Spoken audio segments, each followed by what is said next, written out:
tuyo tayo or dinadry natin ng isang material, ano ba yung kadalasang tinatagtag natin para maging dry, masabi nating dry yung isang material? 'Di ba yung moisture content na meron ng isang material natin.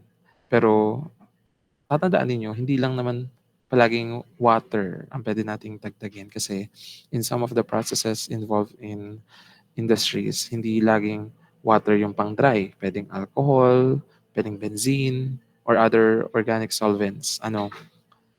Kung ano man yung gamitin sa last step. So, in this case naman, in general naman, ang examples natin dito, or ang example natin dito ay water, ang tinatagtag kasi nga yun yung common na ginagamit na solvent sa final phase to remove the dirt, impurities, and whatsoever. Okay?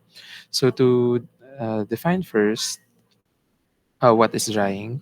So, the term drying is also used to refer to removal of other organic liquids such as benzene or organic solvents from liquids. And many of the types of equipment and calculation methods discussed for removal of water can also be used for removal of organic liquids, kagaya nga nasabi ko kanina. So kung paano natin tinatrato yung water, ganun lang din natin ititreat yung other organic liquids na ginamit for washing. Yan. So yung formal definition ng drying, so drying in general usually means removal of relatively small amounts of water from a material. Now you might be confused or you might think, ano yung kaibahan ni drying kay evaporation? Kasi essentially in evaporation, what we're also doing is removing the water na meron sa ating feed, or in other terms is kaya tayo nag-evaporation is to increase the concentration of our inlet feed. So ano ba nangyayari din doon? Tinatanggal din naman natin yung water or yung moisture content na meron doon sa feed natin. But in this case, pinagkaibahan nila sa ang drying at ng evaporation is ang drying kasi is for relatively small amounts of water na nasa material na. And then ang evaporation kasi is large amounts of water pa yung tinatagtag natin. So in evaporation, the water is removed as vapor at its boiling point, which is alam naman natin. And in drying, the water is usually removed as a vapor by air. So ang evaporation din, ang ginagawa natin doon is binibring natin to its boiling point yung feed natin. And then kumbaga yung property na pinapaandar natin or yung property na mahalaga sa evaporation is the boiling point temperature of our solution, kasi 'di ba yun yung yun naman yung hinahanap natin.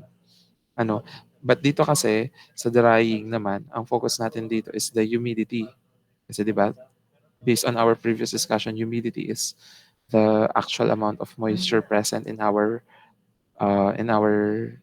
inlet feed.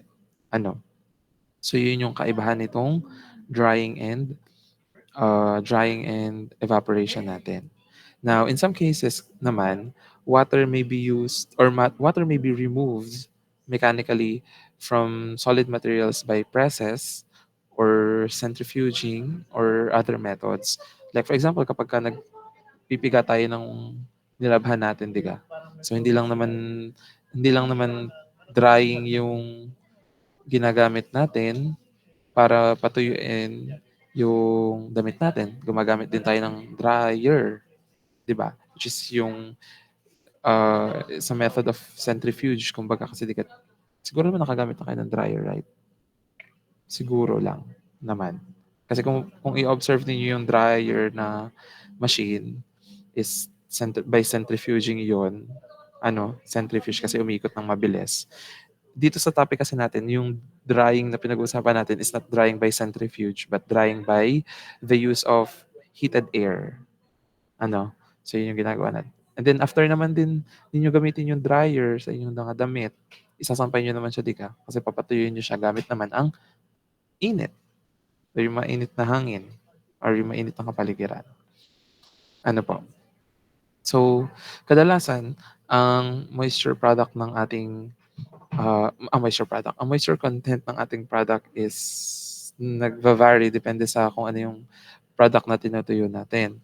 For example, yung salt natin, yung dried salt na tinatawag, it contains about 0.5% water, whereas coal naman ay about 4%, and then food products naman is around 5%.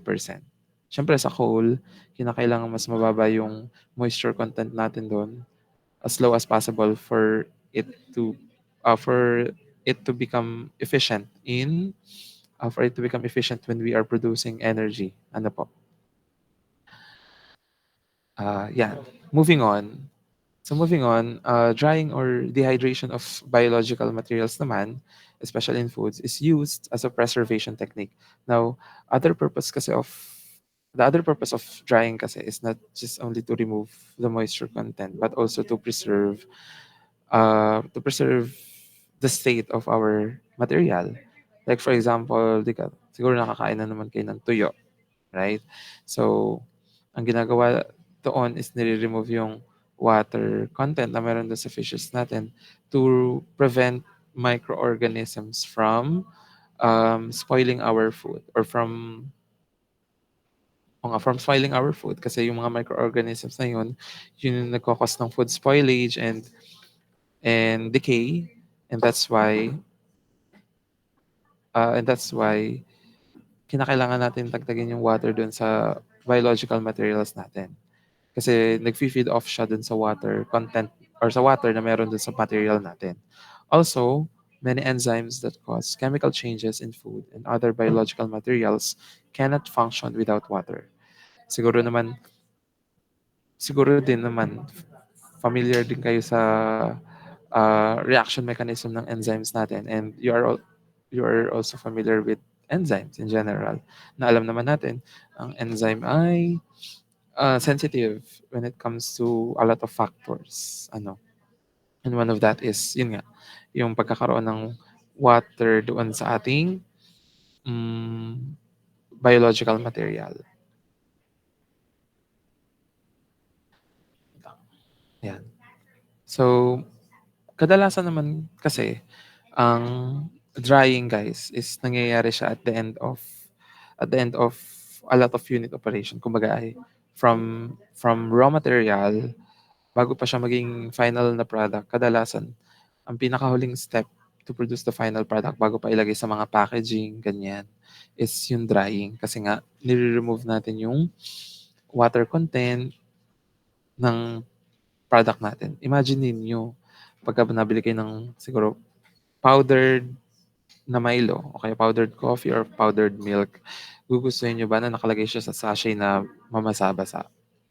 'Di ba parang isipin niyo naman na baka ano na siya, baka spoiled na ganyan, kasi nga may water content, 'di ba? So yun. So drying methods can be classified in several different ways. One way is by batch or continuous. Siguro lagi niyo na ring napapakinggan naman yung term na batch at term na continuous, right? Pagka sinabi nating batch, yung material natin is inserted into the equipment and the unit operation proceeds for a given period of time, and then tatanggalin natin siya. Kung ano yung pinasok natin, yun lang din yung tatanggalin natin. And then yung continuous naman na method is where the material is continuously siyang dinadagdag sa dryer or sa equipment, and then yung dried material natin is continuously rin po siyang nare-remove. So siguro naman ay aware na kayo and familiar na kayo dun sa dalawang process na yon or dalawang method na yon sa mga unit operations natin. Minsan meron pa kang semi-batch, ganyan, semi-continuous, pero it's depende rin naman yun sa product ninyo, depende rin sa target ng production, kung gaano kadami, gano'n. Next naman. So drying can also be categorized according to the physical conditions used to add heat and remove water vapor. So meron tayo ditong tatlong categories based on our physical conditions. The first one is heat is added by direct contact with heated air at atmospheric pressure, and the water vapor formed is removed by air. So ito yung common, at ito naman yung usually nangyayari sa mga drying equipments natin na pinapadaanan ng mainit na hangin yung loob ng equipment the material to lessen its moisture content. or to decrease the moisture content na meron do'n sa material natin. So, siyempre sa heated air, mababa ang hmm, depende pa lang level ng humidity na nando'n sa heated air natin. Nakadepende sa kung gaano kadami yung gusto nating i-remove na water din. Kasi siyempre, by virtue of mass transfer, di ka, from lower concentration to a higher concentration. From a higher concentration, sorry, to a lower concentration. Ang nangyayari dyan. So, yun, i-watch out din natin ang humidity na meron doon sa air natin. Kasi kapag ang humidity ng air is mataas, baka hindi na niya kaya kumuha ng water molecules na present dun sa ating na present din sa ating matter. Basta tatandaan ninyo, ito yung mass transfer. A higher concentration to a lower concentration yung movement. So, ganon. Moving on. In vacuum drying naman, the evaporation of water proceeds more rapidly at low pressures and the heat is added indirectly by contact with the metal wall or by radiation. So, previously naman, na-discuss ko din naman sa inyo yung vapor pressure, right? So, nakadepende rin naman sa pressure conditions na meron yung, at sa pressure conditions, kung nasaan yung ating dinadry na material, magbabago din yung temperature at which the temperature at which water will vaporize. So, using the phase diagram din naman, we can using the phase diagram, we can control the pressure and temperature conditions inside our drying equipment. And if we decrease the pressure conditions close to vacuum or vacuum nga yung load ng pressure natin, yung load ng equipment natin, mas mabilis natin ma-vaporize yung ating water molecules. So may ganun din tayong klaseng drying. And ang pangatlo naman is freeze dry. So siguro napapakinig nyo na itong freeze drying. Kung hindi pa, baka one of the methods ninyo sa research ninyo or sa thesis ninyo before you proceed with your production of final product sa mga thesis ninyo. Kadalasan yung raw materials ninyo i-dinadry nyo muna. Siyempre to remove the water content or to remove the water content. So baka ang inyong material ay i-freeze dry for example, sa laboratory sa Lasal. Dati-rati kasi yung mga kabatch ko na nag-undergo ng thesis noon, bago sila makapag-start ng kanilang thesis experiment ay freeze dry nila yung kanilang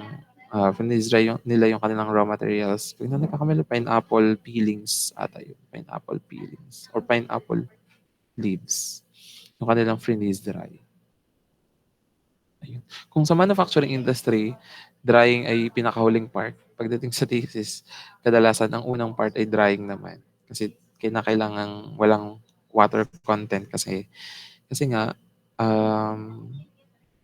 hindrance din or factor din yung water content na meron sa raw material ninyo kapag kayo nagpo-produce ng final product. Siyempre, we want na as pure as possible yung final product natin. So, yun. So here, these are the three categories or three ways on how we can remove the moisture content of our material. So in this slide naman, gives you the list of types ng equipment for drying. So I won't go into detail kung kung anong pinagkaiba nitong mga ito. That is for you to research on or to do your assignment, to do your part, which is yun yung gagawin niyo tomorrow. Since target ko matapos ng discussion natin today up until the calculation na part. So tomorrow is you have the freedom to research on yung mga topics na hindi natin na open up dito sa discussion natin. So meron tayong tray dryer, vacuum shelf dryer, continuous tunnel dryer, rotary dryer, drum dryer, and spray dryers. Siguro bigyan ko lang ng pahapyaw itong anim na to or yung ilan dito. Yung tray dryer, isipin nyo siya para siyang cabinet na may daming levels or madaming floor. And ang purpose nito is ang ginagawa natin diyan is may tray tayo, yung tray natin ilalatag natin dun sa tray yung material natin, kinakailangan spread out siya, kailangan mataas yung yung surface area natin dun kasi 'pag mas mataas yung surface area, mas mataas yung contact natin with the air and the material na dina-dry siyempre. As much as possible ay naka-spread out siya. So yun naman yung tray dryer and then gumagamit lang siya ng heated air para ma-remove yung moisture sa ating material. Ito namang vacuum shelf dryer, kagaya siya ng mechanism na diniscuss ko dun sa pangalawang method kanina na vacuum pressure or yung pressure condition sa loob ng dryer natin na ito, dryer equipment is naka-vacuum siya so that mas mabilis yung pag-vaporize ng water molecules natin sa material natin. Ito naman continuous tunnel dryer. Siyempre, ah, tunnel-like yung itsura ng dryer natin dito and then continuous yung pagpasok and paglabas ng ating material diyan. Rotary dryer, paikot siya. Drum dryer and then spray dryer naman ay ini-sprayan if I'm not mistaken, ini-sprayan siya ng mist nga ba? Basta yun. May ano siya, may something, may ini-spray diyan sa dryer na yan. So, once again, puntahan niyo po ulit si Paris ninyo, punta kay drying na part, makikita niyo yung difference, purpose nitong 6 na ito. Ito yung general equipments natin for dry. Kung may Gincuplis din kayo, puwede rin naman kayong pumunta sa Gincuplis. Kasi meron din dong differences at saka yung kung paano siya ginagawa. Okay, moving on. Yeah. So in drying the various types of processed materials from one moisture content to another, it is usually desired to estimate the size of dryer needed, the various operating conditions of humidity and temperature for the air used, and the time needed to perform the amount of drying required. So, na-discuss ko na last time yung humidity, yung temperature, and yung humidity and temperature yung connect or magkasama nating diniscuss. Ano, yung wet bulb at saka yung dry bulb temperature. So, yung area ng dryer natin is of course, kukunin natin siya based on the amount of heat na kailangan natin. And then of course, yung time din naman natin is naka-base din doon. Ano, so mamaya ipapakita ko sa inyo yung calculations involving those two variables and then we can compute for the time and the area of the dryer needed natin. Wait lang. Wait. Mhm. Okay, so ito na. Wait lang.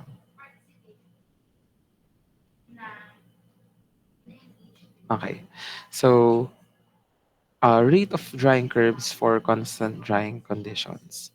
So, dito sa part naman na ito, i-discuss naman natin yung ano nga 'to?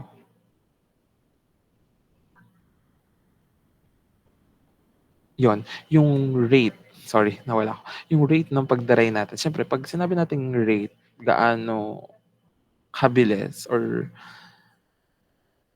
gaano kadami yung nada-dry natin per unit of time, kumbaga.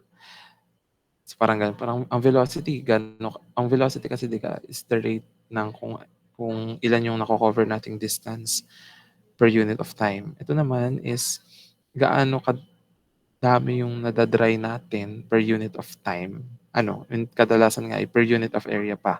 Kasi mahalaga din sabi ko, mahalaga nga yung property ng area natin, ano, for our dryer. So, data obtained from a batch drying experiment are usually obtained as total weight na may symbol na W of the wet solid at different times na ang symbol ng time natin ay T, in hours in the drying period. And this data can be converted to rate of drying data in the following ways.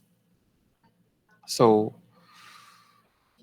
but before ako mag-proceed dito sa formula na ito, ang sinasabi dito kasi, pwede kasi nating i-plot yung ating, pwede kasi nating i-plot yung, tawag dyan, pwede natin i-plot yung amount ng moisture content versus time na meron tayo na as time passes by, gaano kadami bang moisture content yung natitira pa dun sa ating material. So for example, syempre at time is equals to 0 hours, mataas pa yung moisture content niya. And then after 1 hour, gaano nakarami yung moisture content. And then after 2 hours, 3 hours, and so on and so forth. And then you will notice naman na decreasing yung amount ng moisture content natin up until to a point na magiging constant na yung kanyang moisture content kasi hindi na kayang i-dry pa ng equipment natin or hindi na kaya pang i-evaporate nung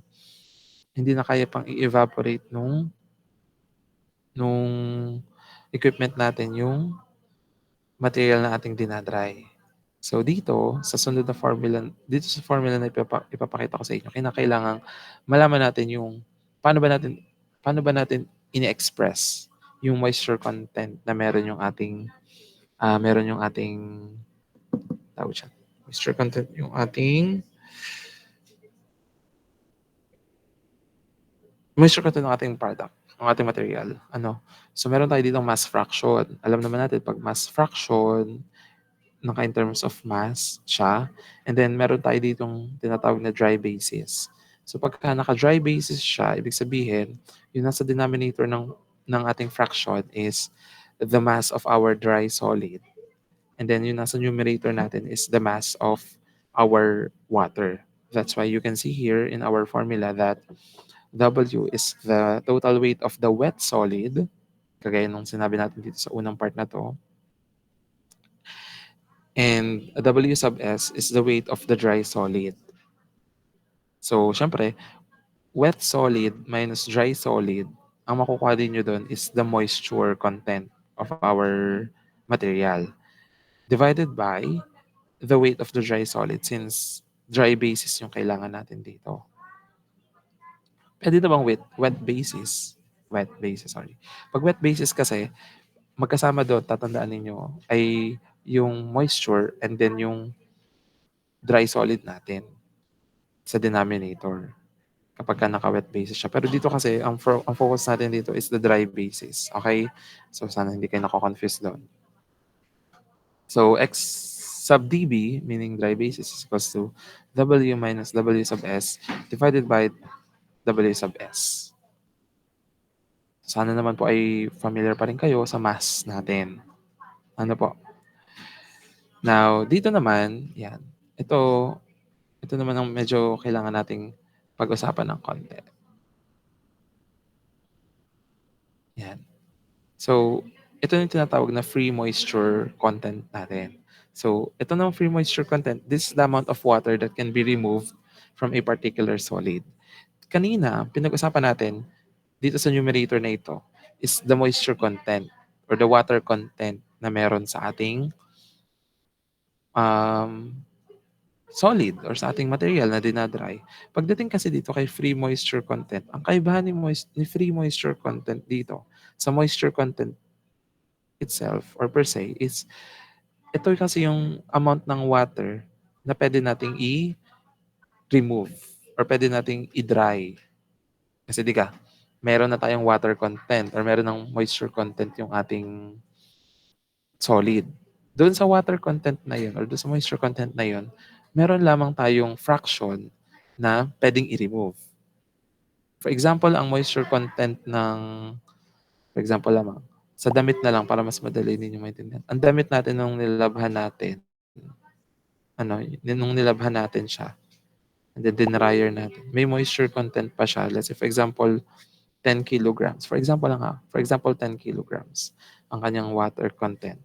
So, dun sa 10 kilograms na yun, pag dinryer pa natin siya or nag-undergo pa tayo ng drying, itong pinadaan natin siya sa drying equipment, hindi lahat ng 10 kilograms ay matatagtag.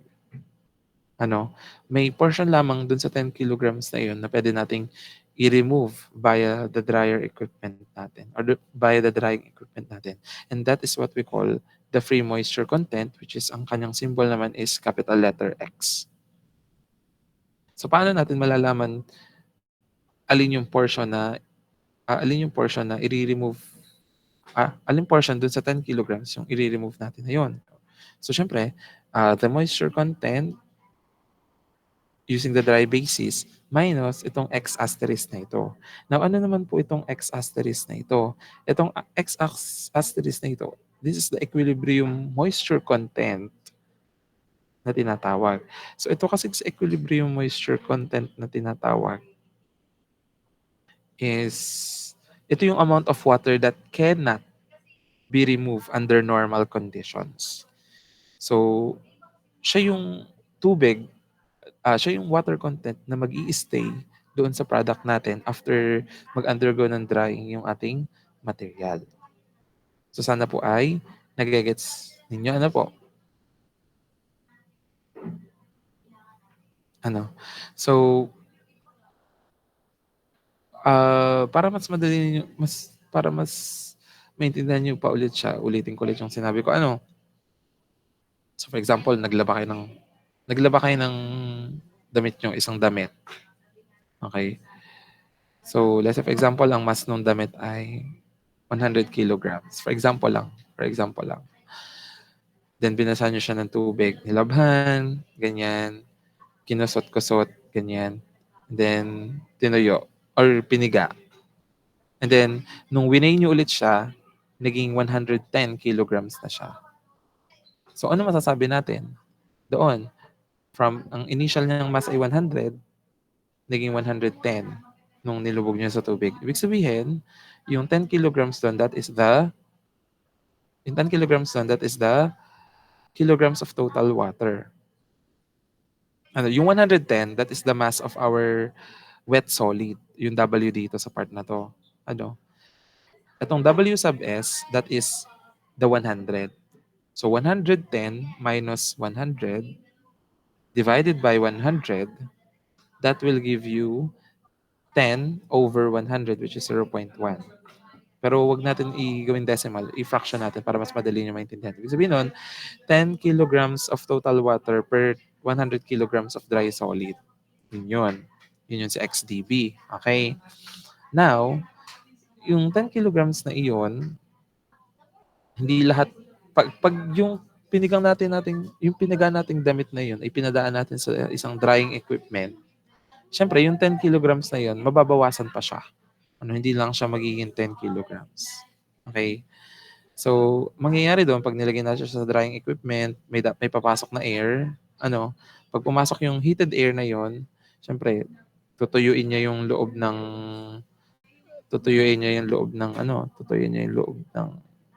yung loob yung damit na nasa loob ng equipment. And then magkakaroon doon ng equilibrium conditions kasi naging constant na yung flow nung air and then yung constant na rin yung temperature sa loob and then yun, magiging equilibrium conditions na siya. So, syempre, may mariremove pa, doon sa 10 kilograms, may mariremove pa rin doon na tubig. And may matitira pa rin na water content. Yung mariremove natin na tubig doon sa loob ng drying equipment na yun, that is what we call the free moisture content.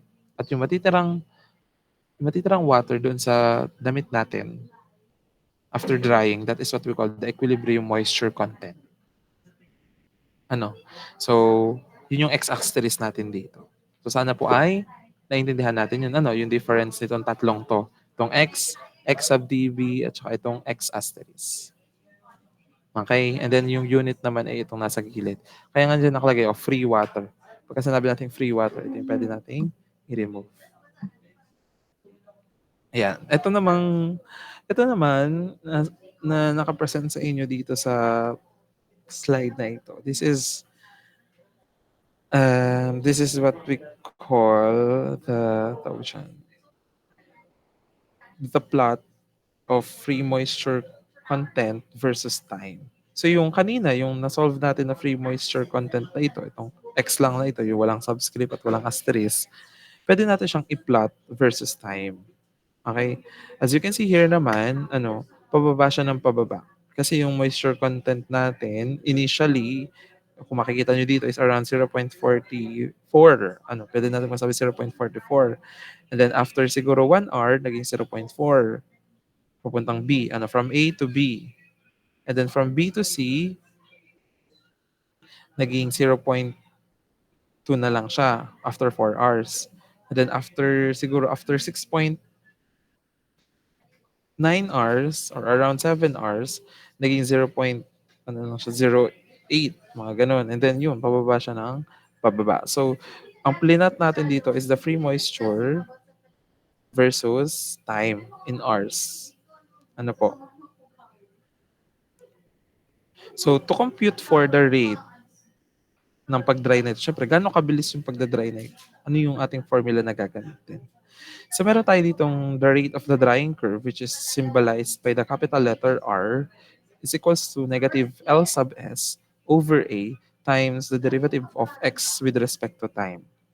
So mamaya ipapakita ko naman sa inyo yung general format nito na wala na yung derivative. Ano kasi basically the derivative is just simply the change in X divided by the change in time. Okay? So just to give you a quick quick wag na nga. Just state ko lang kung para saan itong mga symbols na ito. Ano? So R is the drying rate na ang kanyang unit is kilogram H2O per meter square hours. So yung H dito po ay hours po ito. Ano? Huwag po tayong malilito. L sub S naman is the mass of dry solid used in kilograms. A is the exposed surface area for drying in meters square. X is the free moisture content and T is the time in hours. So yung kanyang general format, tatandaan niyo itong negative sa unahan pati, this is just a corrective measure para hindi maging negative yung ating final answer dito kasi wala naman tayong rate na negative. So yan. As you can see here, 'di ba? Pag usually kapag ka change, 'di ba? X sub 2, mauna si sub 2 minus si sub 1, right? Eh, since may negative tayo sa unahan, this is a corrective measure to change na ang mauuna na ngayon is si x sub 1 bago sa x sub 2. Bakit pauuna sa x sub 1 bago sa x sub 2? Kasi kung titingnan niyo po dito sa ating plot na ito, 'di ba? Mas malaki sa x sub 1 kaysa kay x sub 2. Kung unahin natin sa x sub 2 na mas maliit at ihihuli natin sa x sub 1, magkakaroon tayo ng negative na value. That's why may corrective measure dito sa unahan na ito na negative. Pero pagdating dito sa general na ito, nawala na yung negative kasi na-distribute na natin siya dun sa loob ng quantity natin. Pero yung time natin guys, yung time, mananatili siyang t sub 2 minus t sub 1. Okay po. So yun po yun. Don't be confused. Ang L sub S po dapat natin ay mass of dry solid used. Kasi kung mapapansin niyo ang unit ni L sub S ay mass of dry solid which is kilogram dry solid. Ang unit kasi ni X sub 1, ang unit ni X in general is kilograms water per kilograms of dry solid. Yan. So kailangan makancel natin si dry solid. At ang maiwan lamang ay si kilograms of water. Kasi what we are finding here or what we are looking for here is the rate of how much water is being removed per hour. Okay? So yan yung formula natin for the rate. Okay, wait lang. Okay. Sige. Now, in this diagram naman, ipinapakita naman dito, ang kaibahan naman nito with respect to dun sa naunang plot is that naka-plot dito is rate versus free moisture. Ito kasing una ay free moisture versus time. Free moisture being in the y-axis, time is in the x-axis. Ito naman is the free moisture on the x-axis and drying rate naman is on the y-axis. Now, kung mapapansin niyo yung graph na ito, kung pag-aaralan natin yung graph na ito,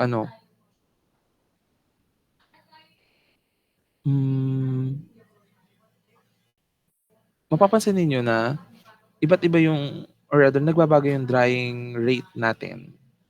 Depende sa moisture content or sa free moisture na present doon sa ating solid. Kasi hindi naman porket porket may drying rate tayo is mananatili na lang siyang nasa iisang value. Okay? So, mapapansin nyo dito, from A to B to C to D to E, yan, may mga ibig sabihin kasi yan kung ano mangyayari dyan. At may A prime pa tayo dito kung ano ibig sabihin yan. So, to discuss ano bang meron dito sa part na ito, okay, magsisimula tayo kay A. Sadya pong ganito ang itsura ha. Sadya pong ganito ang itsura ni rate of drying rate curve natin. Kumbaga, drying rate curve natin. Or a plot of drying rate versus the flame moisture. Lagi pong ganyan yung itsura niya. In general na itsura niya. And dito po nag-start si A. So, ang nangyayari po dyan, at the initial free moisture content, nakadepende kasi siya kay temperature natin kung saan siya magsisimula. Kapag pinasok natin yung kapag pinasok natin yung pinasok natin na malamig yung ating feed, na dito siya sa baba, ito siyang A lamang. Kasi syempre, pagka pinasok natin siya sa drying equipment, it takes time pa bago siya uminit or tumaas yung temperature or makapag-remove ng water. Kaya siya from A to B siya ay pataas. Kasi pinasok natin siya ng malamig It takes time pa para uminit at ma-remove yung water. Whereas ito namang A prime na nasa taas, kung mapapansin niyo po dyan, yung A prime, this one, A prime, ibig sabihin yan, pinasok na natin ng mainit yung product natin. Siyempre, pag mainit na siya, it will only take a couple of minutes, to tawag dyan, to stabilize the temperature kung nasaan yung drying equipment natin. Okay? At saka kung mapapansin niyo, mas steep ang slope ni A kaysa sa slope ni A prime. Okay? And then, once na nasa B na siya, to C, ito yung tinatawag guys natin na constant rate. Pag sinabi natin constant rate, kasi we are drying the solid at constant conditions. Ano po? At dito sa constant rate na ito, iisipin ninyo na, kumbaga, isipin niyo na lang siya na parang ganito, na meron tayong dalawang layer dun sa solid natin. Yung layer na solid lamang at yung layer na water. Nangyayari dito kay constant rate is nire-remove natin yung water content na nasa taas ng solid natin. Isipin niyo very very very very small layer of water yon nire-remove natin. Kasi syempre, kung titingnan naman natin yung material natin na basa, hindi naman talaga tayo makakakita ng dalawang layer doon. But if we are to look at it microscopically, we can infer or we can infer na merong dalawang layers doon. Isang layer for water, isang layer for solid. So, ang nangyayari dito kay constant rate is we are drying, we are drying our solid at a constant rate. Ano po? At constant conditions of air temperature and pressure and whatnot. And then, kaya nga siya constant rate kasi kung mapapansin ninyo, yung free moisture natin from 0.4 naging 0.2 na lamang siya. Pero yung ating rate dito around siguro 1.55, siguro 1.55 yung drying rate natin dito hanggang makarating tayo kay C. Now, itong simula kay C, papunta kay D, papunta kay E, ito yung tinatawag naman natin na falling rate. So, dito kasi sa falling rate na ito, kung mapapansin ninyo, it takes a lot of time pa para talaga tuluyan natin siyang ma-remove. Kasi kung babalikan natin dito sa unang graph na ito, tingnan ninyo, from C to E, ilan yung ilan yung oras na kinugol natin para lamang makareach tayo do sa point E na meron tayo. So, siguro 13 minus 4, that is 9 hours, right? So, itong A to B is short hour lang, and then B to C is around 3 hours lang, yung constant rate natin. And then C to E, that is ano na, very long na. Kaya may tinatawag dito tayong falling rate. Ibig sabihin, yung rate ng drying natin dito is pababa na kasi hindi na kasi nga may tinatawag tayo dito na equilibrium moisture content. Yung equilibrium moisture content kasi natin dito is sabi nga natin ito yung amount ng water na hindi natin kayang ma-remove sa ating material. Ano, kaya siya tinawag na falling rate is that the rate is decreasing na. Kasi hindi na kaya hindi na kayang i-remove yun. Na-remove na natin siya kumbaga dito sa B2C. And then kung gusto mo talaga siyang i-dry ng dry na dry na walang water content, di mas mahabang oras yung kailangan mo. Mas mahaba yung oras mo kasi yung drying rate niya ay pababa na. Mas mababa na yung amount na nare-remove niya per unit of time and per given amount of area din na meron tayo. Okay po. So, isa sa kailangan ninyong ding matutunan dito na symbol is itong tinatawag na X sub C. Okay? Itong X sub C kasi, ito yung tinatawag natin na critical free moisture content. Ano? Critical free moisture content. Ibig sabihin, yung kanina, yung layer natin, yung dalawang layer na may water at may water tayo na film and then yung dry material natin is that wala na or ubos na yung water content na nasa ibabaw. Okay? So yun yung critical free moisture content na tinatawag. So, yun. Yan. So may explanation din naman dito, ano, yung sinabi ko kanina. In the constant rate drying period, the surface of the solid is initially very wet and a continuous film of water exists on the drying surface. This water is entirely unbound water and the water acts as if the solid were not present. Para madali nyo rin siyang ma-imagine, isipin ninyo kayo ay nagsasaing. Pag kayo nagsasaing, di ka may palabis na tubig. Hindi naman kung ano yung layer ng rice, yun lang din yung layer ng water na gagamitin ninyo. Right? Hanggang doon lang sa surface ng rice. Siyempre, magpapalabis kayo doon ng konti. Isipin niyo yung labis doon sa taas, yun yung unang nire-remove pag nagda-drying tayo.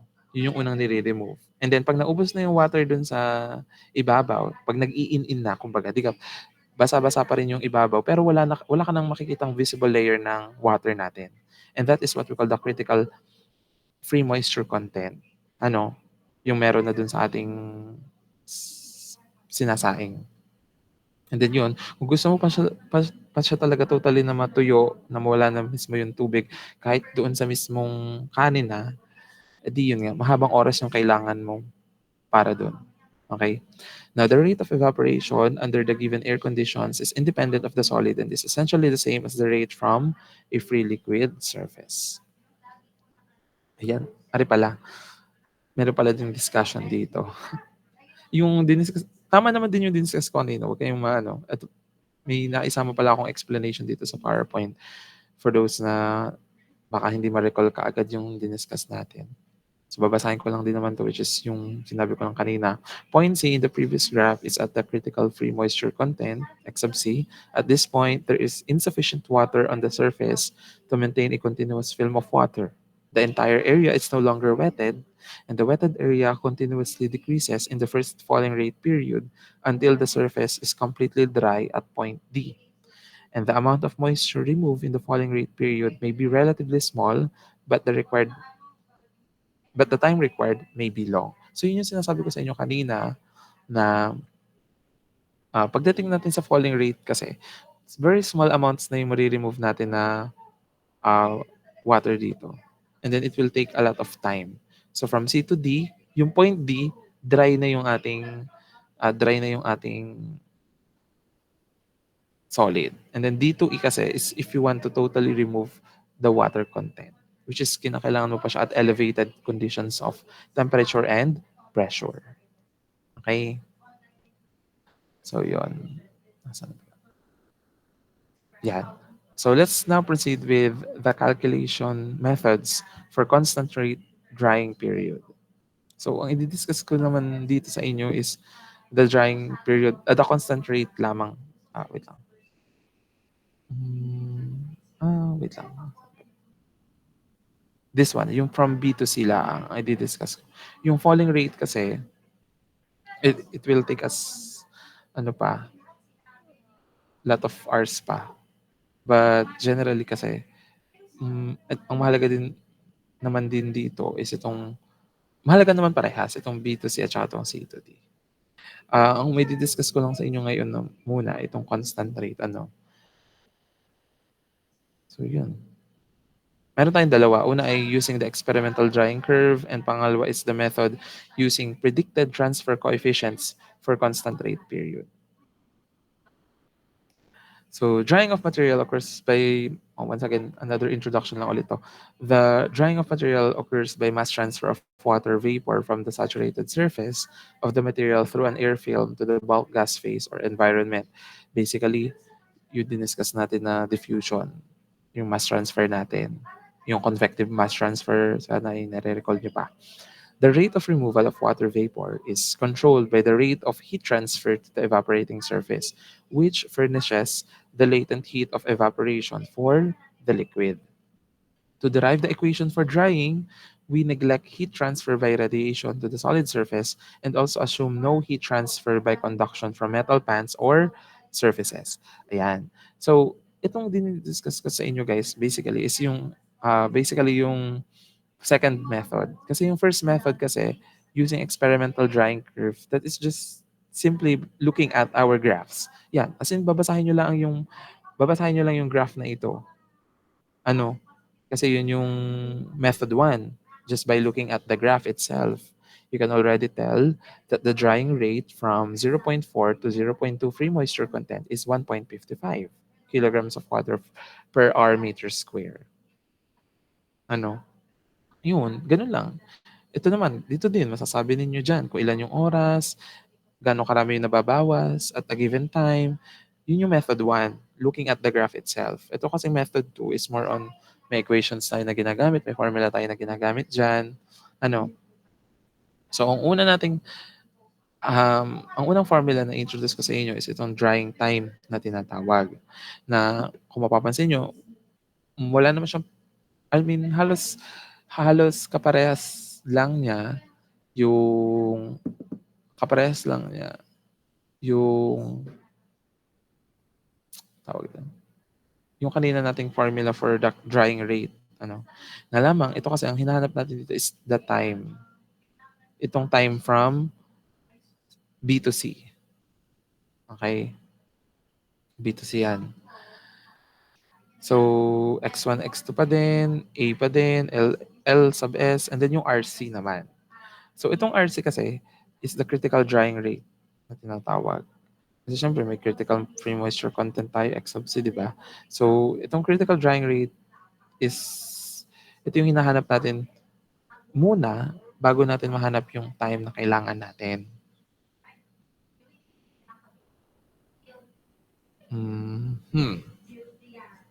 Yeah. Yan. So, ang binibigay ko sa inyo, ang ina-explain ko na dito is the summarized version. Yung basically, yung TLDR, too long didn't read. RC muna yung kailangan nating mahanap. Kasi itong LS, itong A, X1, X2, kadalasan given din.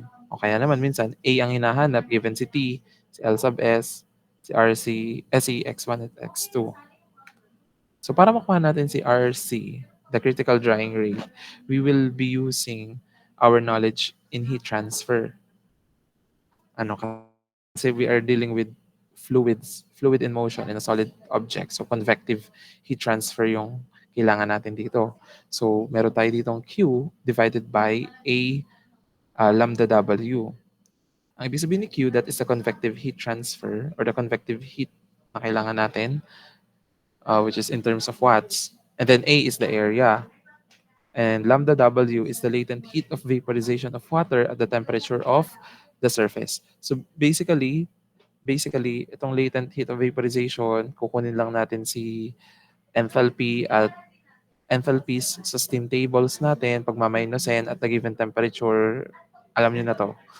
Si Q over A kasi guys, itong si Q over A, takpan nyo itong takpan nyo muna itong lambda W. Itong Q over A, papansin niyo familiar yung kanyang formula, H times T minus TW. Ito yung kung hindi ako nagkakamali, ito yung Newton's law of cooling formula natin sa heat transfer. Basically, H times T minus TW, which is yung T natin, that is the temperature of the gas or yung air natin, and TW, T sub W is the temperature of the surface of our solid. Okay?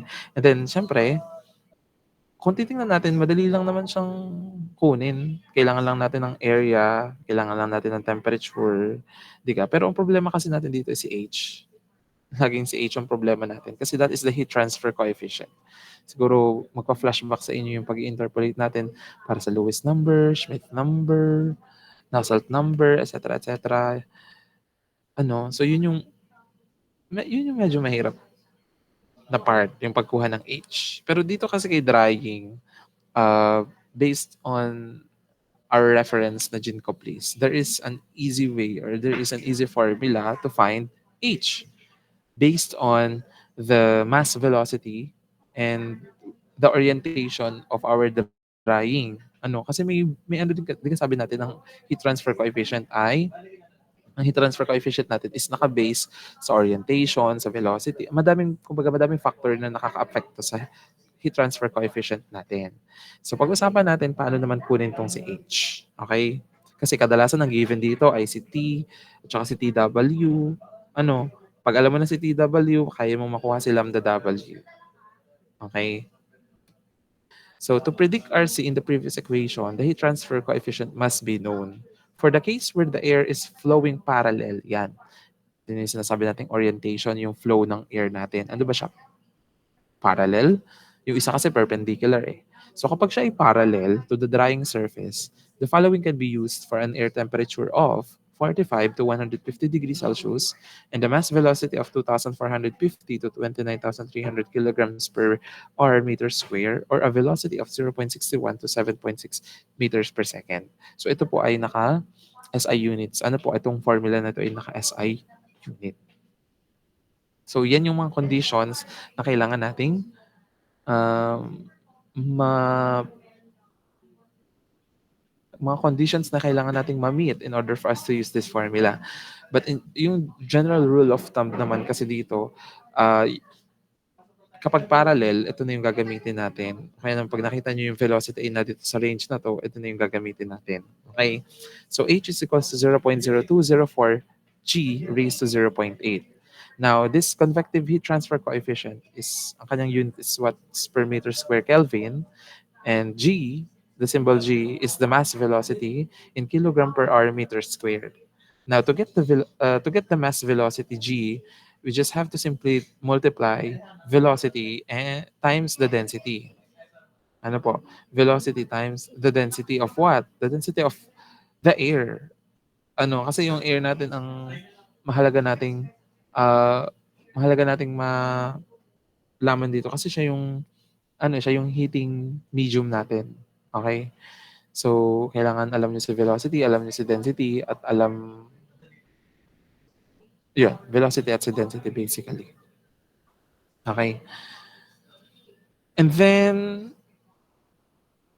kapag ka naman perpendicular yung flow, kanina kasi parallel eh. Ito naman perpendicular, and then yung G naman natin is 3,900 to 19,500, or ang velocity naman niya is 0.9 to 4.6 meters per second. Ito naman yung formula na gagamitin natin. Kasi hindi naman palaging parallel yung ating airflow natin. So pag perpendicular siya, ito rin naman yung formula, ito yung formula na gagamitin natin, na iba yung unahang value, na iba rin yung exponent natin ng G. But still, to get G, that is velocity times the density. So basically, going back sa ating initial, ito yung drying time natin for the constant rate. Ito yung formula natin for the drying time for our constant rate. Si RCA problema natin kasi hindi natin alam kung paano ito makukuha. So to get RC, kailangan natin si Q over A lambda W or itong H times T minus TW over lambda W. Kadalasan, ito naman yung given nga, si T at saka si TW natin. So hanapin natin si H naman. Paano natin makukuha si H? H is based on the orientation of our airflow, if that is parallel or perpendicular. If it is parallel, we will use this equation, and if it is perpendicular, we will use this equation naman. So, pag nakuha nyo na si H, kaya nyo nang makuha si RC. Pag nakuha nyo na si RC, kaya nyo nang makuha si drying time natin for the constant rate. Itong part na ito, itong from B to C. Maliwanag po ba yon sa inyo? Ano, so ito yung ano natin dyan. Ito yung problem natin para dyan. Try to solve this problem. The solution for this problem is found in our GenCo list naman. Kung may libro kayo dyan ng GenCo, please. Okay. And yung calculation naman natin for the falling rate, ano, makikita nyo rin naman siya sa ano, makikita nyo rin naman siya dun sa ating GenCo, please, if you are curious with that.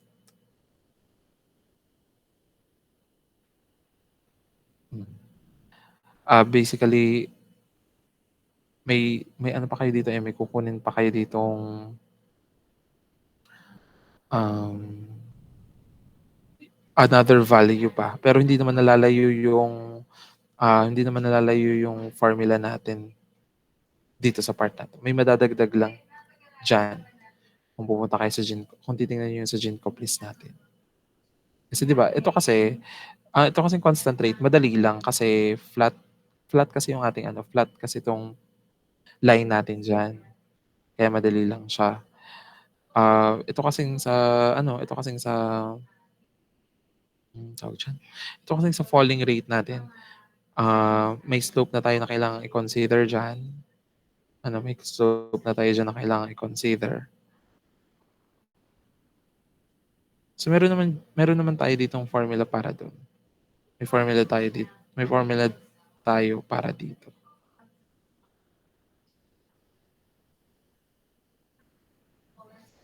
Wait lang, pakita ko na nga para mas madali.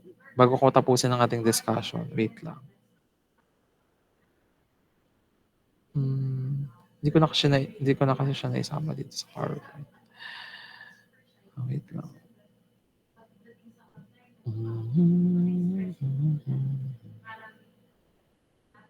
Nandiyan pagka kayo. Sana buhay pa kayo dyan. Nakikinig. Yan. Kita nyo yan. Yan. Tingnan nyo to. Yan. Yan. Kita nyo. Sumiko. Kaya pagka. Ay, sobra naman to. OA na. Yan. Kita nyo yung formula na yan. Yan. Basically, yan yung formula natin for tawag dyan. Formula natin for time for falling rate. Makikita nyo naman siya sa GenCo list ninyo. Kasi kasunod lang yun na part. Dito lang siya sa part na to. Yeah. And then, kung pinapahanap sa inyo yung total time, o di kunin nyo lang yung time sa constant rate, time sa falling rate, pag-add nyo lang yung dalawang time na yun, you will get your total time for that.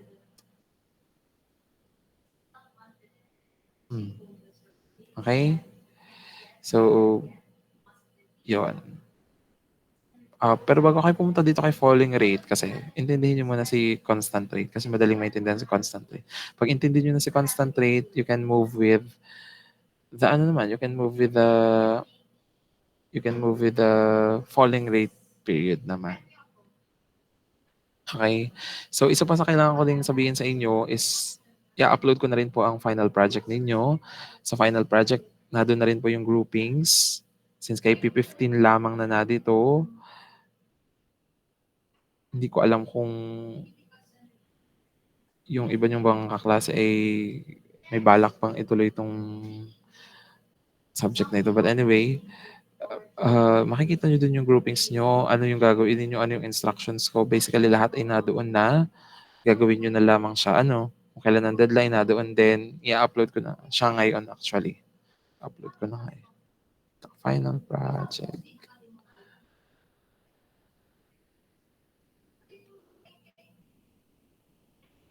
Wait lang.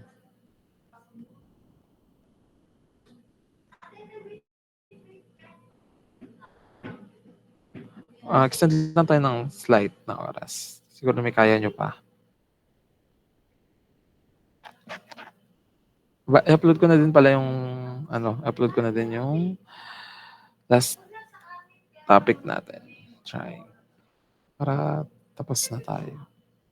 Yan. So ito yung last discussion natin kumbaga. Sana ay may naintindihan kayo kahit konti. Kahit konti lang ay may naintindihan kayo kung paano mag-solve ng mga unit operations under heat and mass transfer. Ayun. Uploaded na guys yung groupings ninyo at yung final project. Kung may question pa kayo, don't hesitate to ask sa Google Class. Dito na lang kayo mag-ask sa stream ng final project para para documented yung ating pag-uusap at pag may baka kasi yung tanong ninyo, tanong na rin ng kaklase ninyo. So, maigi pang isang sagutan ko na lang lahat. Okay? So, papakita ko pa ga. Sige nga, papakita ko na nga. Pakita ko na din.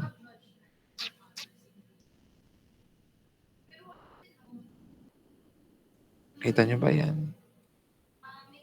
Yan. So basically, general directions sa taas, yung problem na isosolve nyo. Ito ay heat equipments, heat transfer equipments. Bali magso-solve kayo and at the same time magde-design kayo. Kagaya nga nasabi ko sa inyo. Ganito yung format, ganito yung itsurang example. Pero nakalagay din naman dito kung ano yung gagawin nyo pa sa bottom na part. Nakalagay dyan. Basahin nyo na lang. Okay? And then yung groupings nyo, group 1, group 2, group 3, group 4, group 5, group 6.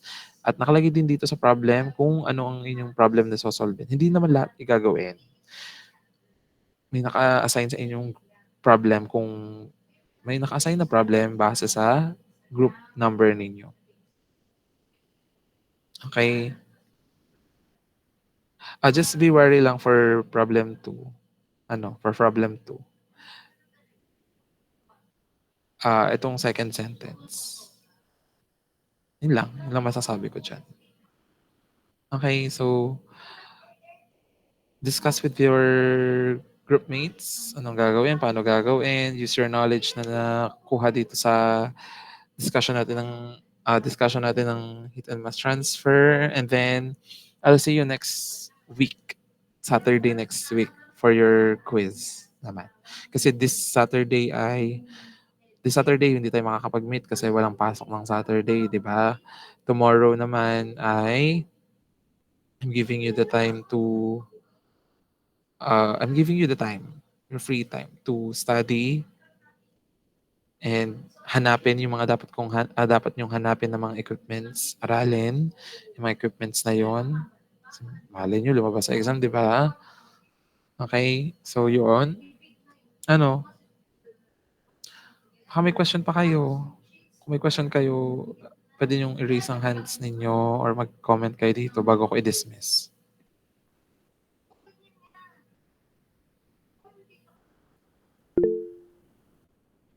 Sir, ano po coverage ng quiz? Mass transfer lang po. Simula diffusion, simula chapter 6 nga ba yun? Or yung PowerPoint 6 natin? Or yung PDF number 6 natin to PDF number 10?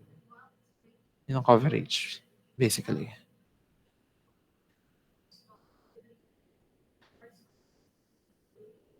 Ano pa? Problema, guys? Question?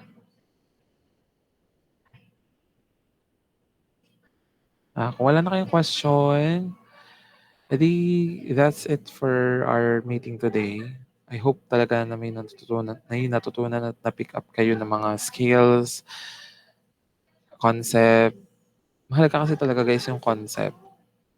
Pag alam niyo yung concept, kayang-kaya niyong intindihin yung mga equations natin. Kasi minsan nasa Paris lang din naman talaga siya. You just have to look for it talaga. Kaya kaibiganin niyo pa rin si Perry niyo. Okay, so with that, good evening everyone. Hope you had a nice night. Goodbye.